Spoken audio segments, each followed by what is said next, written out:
เพิ่นให้ทางน้องหลาเป็นส่วนตัวอันนี้ไปทางการหมอกน้ำมันพี่น้องเอ้ย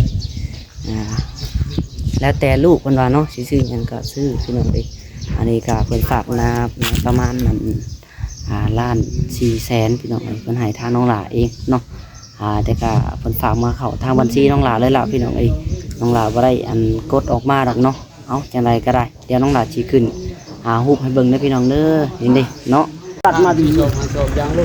นี่แหละมาแล้วบาทเลยเอาเดฟบาทเลยเนาะเพิ่นว่ามาจากยูทูบเบอร์ได้ตัวนี้ถ้าคิดเป็นมาจากช่องใดพี่น้อง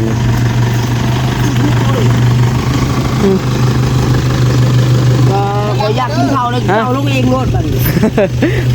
นั่งถ่ายจะรถนั่นสิไป12แกไปบนไม่รังเข้ามานี่ไม่เอาสบายดีทั้งพ่อเนาะสบายดีโยตูรถวัดตูรถวัดงอนเลย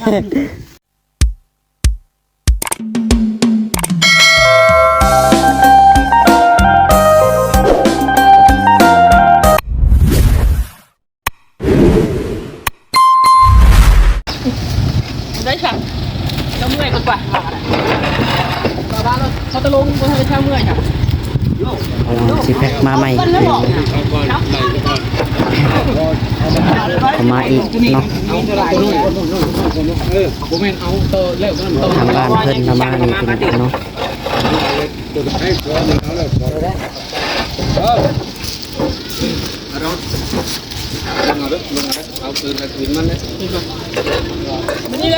กระลงพอดีที่พักเที่ยงเป็นไงเนาะพอดีเป็นมาสิแพ็กต่อ12 โมงพอดีป้าถูกจะให้บาปเด้อกินข้าวว่าไปแล้วบานแนวกินแนวดื่มพนักจิกสร้างไม่มาเดียวมาเลยบานไอ้มุ้งนี่ก่อนมุ้งตัวนี้มันมีจักร้อยลายบางตัวนี้มันจักร้อยบานเคยมาเดียวจะแผ่นเป็นมาเนี่ยจังว่าเนาะไปซื้อหลายร้อยเติม200บ่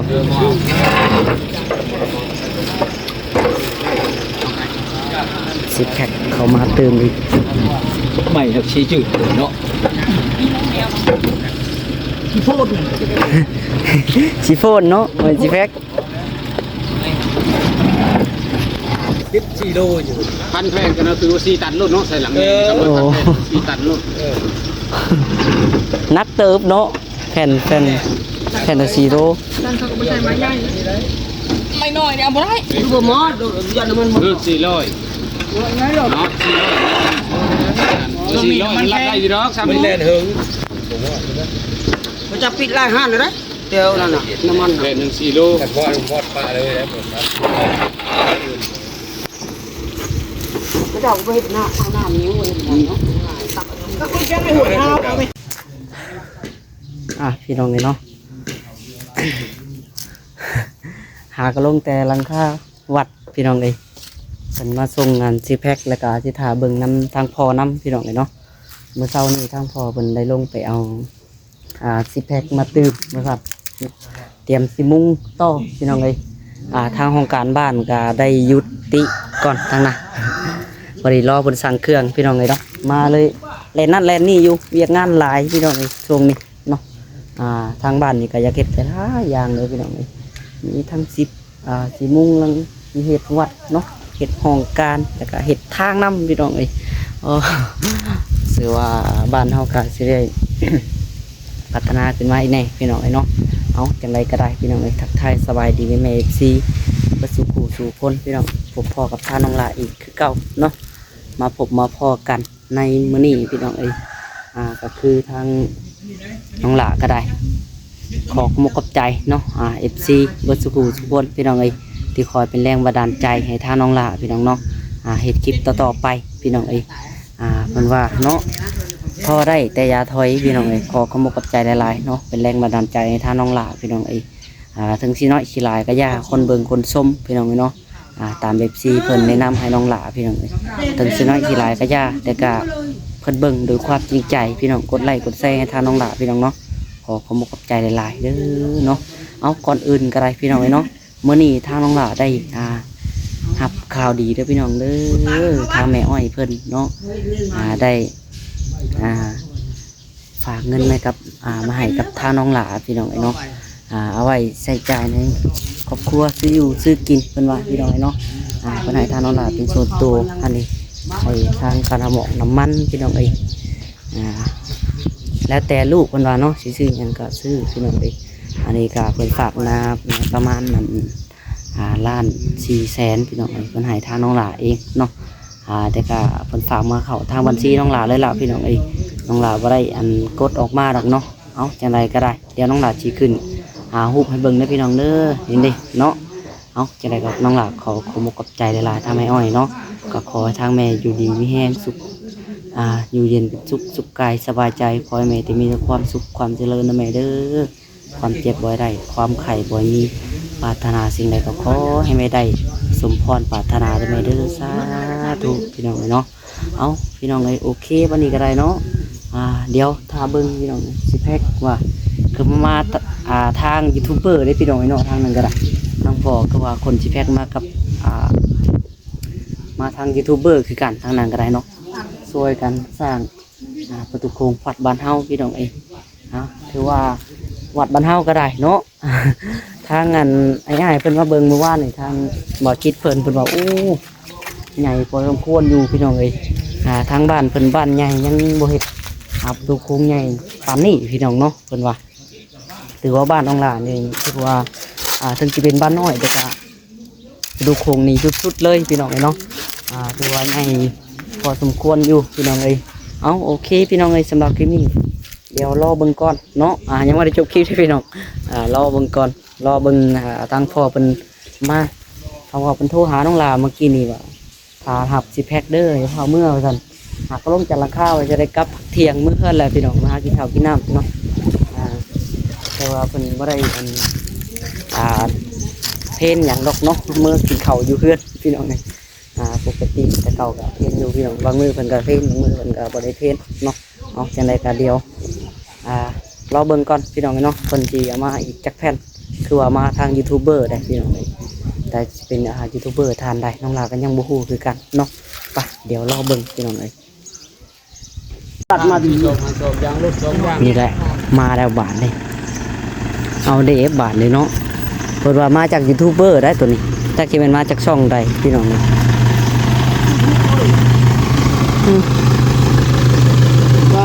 อยากกินข้าวเลยเอาลงเองรถแบบนี้นั่งถ่ายจะรถนั่นสิไป12เล่นไปบนไม่ลังมานี่ไม่เพชรอยากกินข้าวได้พอเพชรกับเพชรบ่ได้กองคนจักกูใส่อยากคนว่าชาได้นี่เผาเบียงเผารถว่าลงแม่สิครับเองเฮ้ยอ๋อตัวไปได้ไหมยาเอาสบายดีทั้งพ่อเนาะสบายดีโยตูรถวัดตูรถวัดงอนเลยเอากระเป๋าให้หยักเข้านี่อาหารนี่เจ้าโอ้ยต้องจมไปเอ้ยมีน่ากินแล้วใส่จุแล้วปะชีนนั่นน่ะโอ้ยใส่หมูอีกว่ะใส่หมูตันนี่ใส่หมูตันนี่ใส่หมูหัวได้จะพออ้าวมาชื่อเรามาจะพอบ่นี่เฮ้ยใส่ทั้งพ่อมาจากอันยูทูบเบอร์พ่อสิแพ็กบ่โดมนำไปดิโดมน้ำกันบ่ฮะยูทูบเบอร์จากกระเบาจ่อยเอาเงินมอบกันให้วันนี่แหละอ๋อเพิ่นมอบเมื่อวานนี้บ่อ๋อได้ทางพ่อลงไปเอาให้ทางญาติทานเพิ่นบ่ทานเพิ่นจะทานให้อ๋อเพิ่นเข้ามาเท่าไหร่นะประมาณ3 ล้านโอ้ครับอะไรเก่งมากโดยเนาะลงของบ้านเลยสาธุนำเนาะพี่น้องนี่แหละพี่น้องน้องหลาถ่ายคลิปเปล่าๆออกไปเนาะจะเข้ามาส่องทางใดก็ได้บุญนำกันเบิดสุคนพี่น้องเนาะน้องหลาก็ได้นั่นแหละถ่ายออกไปพี่น้องจะเข้ามาทางใดก็แล้วแต่เนาะถือว่าเขามาได้เบิดพี่น้องสิมาโดยตนเองก็ดีคือกันเนาะจะเข้ามาทางช่องใดก็ได้เบิดพี่น้องก็ทำบุญได้เบิดทำกันเบิดพี่น้องเนาะเอาอันนี้ก็ จักแผ่นพอ3ล้านบอกคนทางมา บัวเป็นตาที่ได้เพิ่นบัวคุมผ่าละเพชรเอง 200พอ 240 อ๋อ240แผ่นเพิ่นบ่ได้ขอแถมน้ำเพิ่นบ่ซะ วิทย์ให้ควาย ไปชื่อเอา บ่อย่าว่าเพิ่นสิแถมจักแผ่นจัก9แผ่น10แผ่นเนาะบ่ปานนั้นหรอกเนาะเพิ่นบ่แถมเนาะมันยากเลย ประเทศตัวนี้ป้ากันนี่ทั้งวันเนี่ยบ่แต่ตรง แต่มีแผนกันแหละก่อนจากในบ้านที่ว่าสิไปทางเวียดเจ้า หึ ดาวทั้งท่านเวียดมาใส่ก่อนบ่ อ๋อทางเวียดนี่เพิ่นได้สั่งมาไว้บ่แล้วมีบ่ทหารดาว มีอยู่ มีบ่ ให้เพิ่นเอามาให้ดาวราคาเงินผ่อนเพิ่นบ่ ในนั้นก็ได้ ใจมาใส่แล้วก็เอาไปผ่อนเพิ่นแต่ละเดือน แม่นแน่เนาะ ผ่อนเพิ่นเอาเพราะว่าเฮาก็บ่จะรักษาเสียเวลามุ่งอะนะ เออ พวกพี่บ่จะซ่าแต่ว่ายอดมุ่งยอดเจ้าผ้าถ้าผู้ใดจะเป็นเจ้าของก็เป็นได้แต่ว่าเราสิไล่ให้ว่าจะสิมีจะเป็น อืม ตันยอดเจ้าผ้าตันเทิงบนยอดเจ้าผ้าแหละ โดย ตามว่าใครจะเป็นเจ้าของก็เข้ามาได้ เข้ามาได้หรือว่าจับจองได้เนาะ จับจองได้เพราะมุ่งยอดเจ้าผ้าที่ว่าแต่ถ้าผู้ใดได้เป็นเจ้าภาพเจ้าสถานมุ่งยอดเจ้าผ้านี่ที่ว่ามุ่งส่งแน่นอนว่าได้ยอดเจ้าผ้าเด้ โอ้ ยอดเจ้าผ้าได้ว่าดีแล้วตึกแล้ว โดย ได้เนื้อมึงนำอีกเฮ้ยดีอีกเป็นเต็มอีก โดยเออ เบิดได้บ่บาทนี่เรียบร้อยบ่ วันนี้ 240แผ่นอ้อ บุเตจะแผ่นหมด แตกแผ่นหนึง แต่คันนึงก็บ่เสีย บ่เกี่ยวกับอยู่เฮาได้ผมมาจับแก้มาแล้วมันเลย บุเกี่ยวก็ผูกคนลงอีกคนเนาะ บ่เกี่ยวได้ยันจะมูว้าวเนาะโย่เฮาก็บอกไว้ก่อนเลยบ่ ธรรมดาผูกคนลงเห็นแตกก็ผูกคนลงไปเห็นจ้ะบุเกี่ยวบ่เห็น ลงเป้เห็น รถได้แล้วจะโกรถแล้ว หมวกก็มี แม่ไผ่เพิ่นเอาอาหารมาเลย เดี๋ยวดังไผเลยเอาเข้าใส่มือกัน เฮ็ดกินอยู่นี่บ่ เพนได้บ่กำเพนไปเบิ่งอับซอดแล้วได้หนังซอดทางนึงแล้วกับปิดตาเพนได้กับพี่ กูเชิญที่เก่า มาให้กินเพื่อนบ่ได้ กินน้อง แม่เพน ใครบ่มีข้าวแล้วก็ เอ๊ะ เอากินอยู่พุ่น กินอยู่เพื่อนบ่แล้ว เอาเพื่อนมาแล้ว ห่านได้โอ้ยากจังถาตีนั่นก็มีแหละคุณมา ตีได้แล้วกันตีซอดทางตีได้ จับเอาตีแล้วไปปิ้ง โอ้ประกาศบ่ตีได้ตีมันจะมึง ปิ้งสะบอกกินนั่นแหละ นี่เบิ่งยามเพลนสำคัญนะบ่นี่นะ บ่คือได้ปากเลิกน่ะบ่ได้ได้เจ้าอย่าบ่ได้บ้านนี้บ่ได้สำคัญกันตีไม่ตีตอนนี้ก็ได้กินจนบ่เบิด มันบ่ายเลยนะ บ่เกี่ยวไปยาโปรตีนดี2โมงกินก็บ่ชนะจักคนไป ตุ่มจะชี้5บาท เขาบ่ได้เกี่ยวเลยอันพวกนั้นน่ะเขาเกี่ยวแต่เจ้าบ่เข้าซื่อได้เข้าแล้วมีความหมายเลย เรื่องใหม่แล้วจะว่า เอาเฮ็ดเบี้ยจังหวัดนั้น มันเท่านี้แล้วนำตัวนี้แล้วเราว่าเรื่องใหม่ คันข้อแล้วมีความหมาย ตามจริงเลยค่ะกันคอคำบอกข้อนี่เขาแม่ไม่กินอีกไม่กินเนาะไม่กินเลย เข้าอยู่เฮือนกับมีบ่เคาะบ่ยังดอก นี่เลยมือคอยคุ้มเอามาก่อนเดียวก็พอเลย ตะเกียง มีเลยบุดาวเนี่ย เลี้ยงบ่ เอาเกี่ยวเพชรดูนะตำ เฮ็ดอยู่เฮ็ดกินบัดฮะ แตกมื้อนี่อ้าว ใช่เอาเพื่อนบ่ ไอ้หมูเนี่ยทุกอย่าง จะกินได้จัง ใส่ทุกอย่าง เพิ่นสิกินอยู่นี่บ่ ทุกอย่างสั้นไหน กินอยู่วัด หมดแล้วตัวนี้นะเสียวเมื่อย้อนได้ก็ได้ตัวนั้นจะปีกปีก เดียว ให้ไปปิ้งอยู่นี่นะ ให้มันปิ้ง ทางช่วงนั้นไม่จ้ะ ใครยังเพิ่นจะให้คน ยังไว้จับไปรู้ป่ะจานกินเท่านั้นแหละ มีแต่ว่าถ้วยก็ได้หน้าถ้วย เอากระบังใจ เอาพี่น้องเอ้ยเนาะโอเคบัดนี้เดี๋ยวน้องลาขอโตวกลับมือเฮือนก็ได้พี่น้องเอ้ยเนาะจังไดก็อยู่ดีมีแฮงเบิดสุขสู่คนพี่น้องเอ้ยขอความบ่กับใจหลายๆเนาะนี่ก็ เรื่องยอดเสาฟ้าก็ได้พี่น้องเอ้ยเนาะทำมุ่งแรกก็ต้องมียอดเสาฟ้ามันเป็นคู่กับของมันพี่น้องเอ้ยเนาะขอแผ่ปัจจุปัจจัยนำแม่ๆ FC เนาะเรื่องยอดเสาฟ้าพี่น้องจับจองกันเข้ามาได้มีทั้งยอดใหญ่ยอดน้อยพี่น้องเนาะเฮ็ดยอดตัวใดก็ได้บุญนำกันเบิดสู่คนพี่น้องเอ้ยเอาจังไดก็ได้เนาะไปจังไดพอ มึงนี่พี่น้องสีแดงกับสีอันนี้เนาะแดงเข้มกับ กับแดงจะจืดๆจักหน่อยพี่น้องเลย